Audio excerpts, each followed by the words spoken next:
Aquí Rafael Merino, no sé si le conoces, portavoz adjunto del Grupo Parlamentario Popular. Y Rafael Merino decía que no con la cabeza en algunas ocasiones. Hombre, porque no comparto la opinión que han dicho, con todo mi respeto, sobre el Partido Popular. Yo creo, mira, nosotros tenemos en este momento, porque somos personas que hemos conocido a Rodrigo Rato y que lo teníamos como un icono precisamente por la gestión económica que hizo y por sacar a este país adelante, ¿no? Lo teníamos como un referente.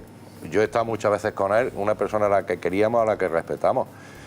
Pero yo creo que tú tienes que ser equitativo. Es decir, esta situación también hace mucho daño al Partido Popular. Sí. Esta situación hace mucho daño al Partido Popular. Sin duda. Y lo que nosotros no podemos, o sea, lo que yo no puedo hoy como miembro del Partido Popular, que Rodrigo Rato ya no es miembro del Partido Popular, y al que todos queremos, y por eso todos estamos hoy en el fondo tristes. Pero también estamos orgullosos de la actuación del gobierno de Mariano Rajoy, porque está persiguiendo a quien tiene que perseguir. Pero nosotros estamos tristes porque nosotros queremos a Rodrigo Rato, y una persona que ha hecho mucho por este país, que ha ayudado mucho a este país, luego ha hecho una serie de cosas que son un sinsentido. O sea, lo de las tarjetas Black de Bankia no tiene defensa alguna. No tiene defensa alguna.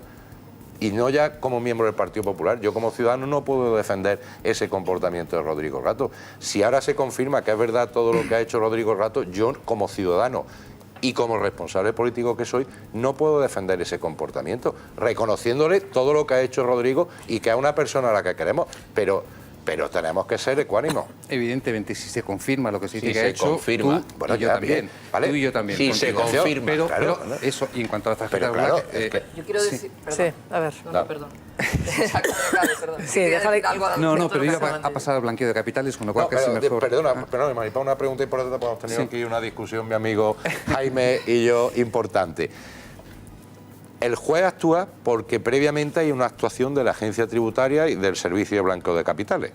Sí. Ese es el origen de todo lo que vivimos ayer, ¿no? Sí. O sea, luego es el gobierno de España... No, la administración, no el gobierno. La administración, la agencia tributaria, funcionarios de la administración, no el gobierno. ¿Qué es lo que te cuesta entender? Además, ¿no? Separar lo que es el gobierno de lo que son los órganos funcionarios de la administración de la agencia tributaria. ¿Qué es lo que no entiendes? Por tanto, no ha sido el gobierno, ha sido fruto de una inspección de funcionarios de la... Jaime, de verdad, o yo me vuelvo loco, o yo cada día... Es de sentido común, es que estás mezclando al gobierno... Vale, pues entonces el señor Montoro y el señor Rajoy no tendrán que comparecer en ningún lado para dar ninguna explicación. A mí las consecuencias de corte político que vengan derivadas de estas, yo, si quieres, las analizamos.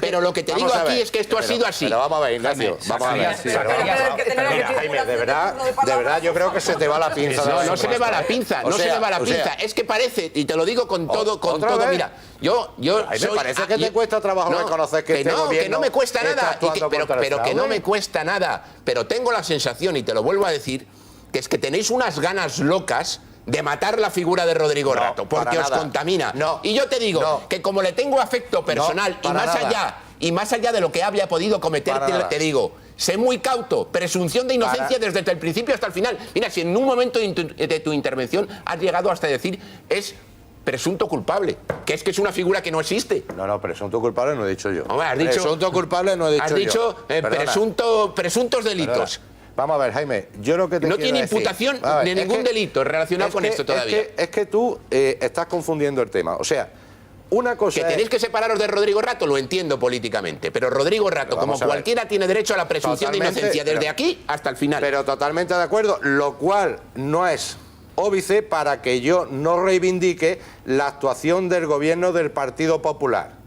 No es una cuestión contradictoria. No es una cuestión contradictoria. Y lo que parece increíble es que tú no admitas reconocer que el gobierno de España el gobierno de Rajoy está luchando contra el fraude. Pero si te lo puedo reconocer, pues no en el caso concreto de Rodrigo Rato. En este caso no. Si gobernara el PSOE, ¿qué estaríamos diciendo? Pero Rafael y Jaime, antes de que el señor Ruiz Jarabo continúe con lo del blanqueo de capitales, es que se está olvidando una cosa, dice, hasta que se demuestre, efectivamente, hasta que se demuestre, pero hay algo que ya es sí o sí, porque lo ha reconocido el propio gobierno, el propio ministro de Justicia. Es decir, el señor Rato, siendo como ha sido ministro de Economía y Hacienda, es decir, responsable de luchar contra el delito fiscal, tenía dinero fuera y se acogía a una amnistía fiscal. Eso ya es un dato objetivo que cala en la ciudadanía. No sabemos si hay delito. Y segunda cuestión. Pero tenía un dinero que no estaba declarado. Eso es que nos ha timado a todos de entrada. Habrá que ver de dónde viene ese dinero. De entrada nos ha timado a todos. Que lo que yo decía, que qué casualidad que sea en este momento y quién, porque de los 705, ¿por qué Rodrigo Rato? Vale, el gobierno lucha contra el fraude, punto primero, estupendo. ¿Y los otros 704 dónde están? Pues los otros 704, Ignacio, tú sabes mejor que yo, supongo que al haberlo mandado la agencia tributaria al servicio de blanqueo, lo que están haciendo es estudiar esas situaciones y esa... Y muchos de ellos se conocen. Eso parece, ¿no? Eso parece, ¿no? Eso es lo que yo entiendo, vamos. A mí me parece una cifra exageradamente alta, ¿no?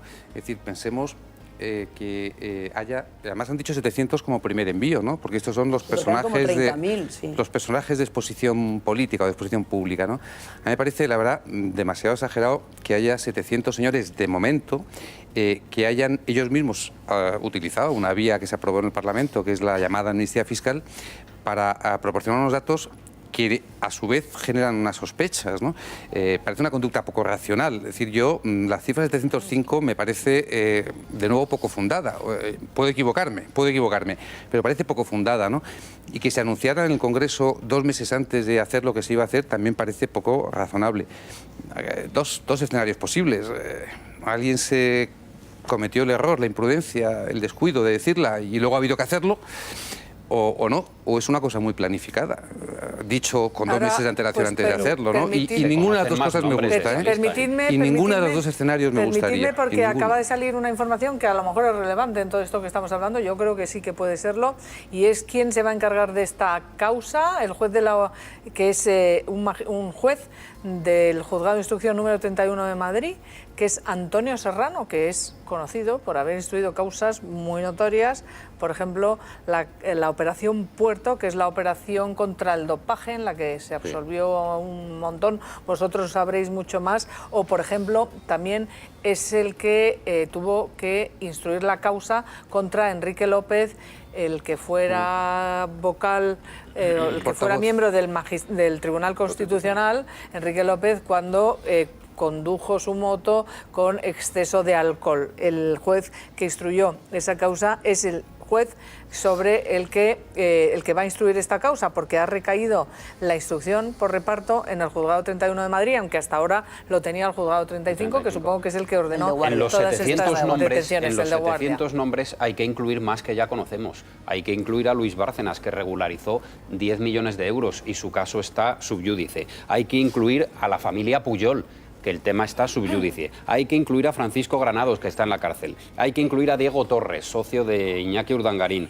A José Ángel Villa, líder de la UGT de Asturias, del que sabemos que regularizó 1,4 millones de euros. Y hay que incluir a Francisco Correa. Ir descontando de los 705, ¿eh? Ya son 699, vale, muy bien. Pero yo quería hacer una pregunta, don Ignacio, una pregunta. ¿Todos del PP? No. La ley tributaria, la Ley General Tributaria Villa, dice, sí. la Ley General Tributaria dice, si no me equivoco, en el artículo 95, que no se pueden hacer públicos datos de ningún contribuyente, ni el gobierno, ni un tercero, ni nadie, ese es el tema. Porque es un delito. Se está usando la información fiscal de forma, a mi juicio, torpedera. Pero Carmen Susi, acabas de reclamar que se haga pública la lista de los 700. No, que si empieza a salir rato, que salgan. Vale, cambiamos la ley, entonces, perfecto, pero hoy por hoy no se puede hacer público. No se puede hacer público. A ver, hoy lo va a probar, vamos a hablar de eso, pero en cuanto a esto que está diciendo Víctor, que se conocen ya unos cuantos... Pero por causas judiciales. Isabel, cuando una información tributaria pasa a un juez de instrucción que emite un auto público, esa información es pública ya. Esa información es pública. Y es el caso, supongo, de Rodrigo Rato, porque lo que hemos conocido es 2 días antes de que esa causa conociéramos que estaba en el juzgado, hemos conocido que estaba en la lista. Aquí ha habido una secuencia escalonada. Me gustaría que veamos... Bueno, pues una secuencia de conocimiento... ¿Cuándo se produce el envío al fiscal de la información, ¿no? Al juez parece que fue ayer por la mañana. No se sabe cuándo fue al fiscal. Si al fiscal llegó hace 2 días, pues ha podido ser de fiscalía a la salida. Si no, ha debido ser, pues efectivamente, de fuentes internas, ¿no? Es un problema que los datos de contribuyentes que tenían que estar muy protegidos en la agencia tributaria no siempre lo están. Y hemos tenido hace semanas varios ejemplos. ¿Y habría que investigarlo? Sí, y además es relativamente fácil investigar, porque sí, porque los datos de todos nosotros están en la base de datos de la agencia, pero no cualquier funcionario puede acceder a nuestros datos. Está muy reglado quién puede acceder a qué información. Y queda huella, ¿no? Y queda huella digital, queda huella informática, ¿no? Y por tanto se puede saber quién ha accedido a la información que se ha hecho pública. Y luego, a partir de ahí, hay que preguntarle, interrogarle y decir a quién se la ha comentado o si ha sido el mismo, ¿no? Es decir, que se podría hacer con relativa facilidad y con relativa rapidez. Lo que pasa es que no se está haciendo. En los casos en los que en las últimas semanas o meses ha habido esta situación pues ilegal de datos de tributarios de contribuyentes en los medios de comunicación, yo incluso alguna vez he pedido públicamente que se hiciera esa investigación y no se ha hecho.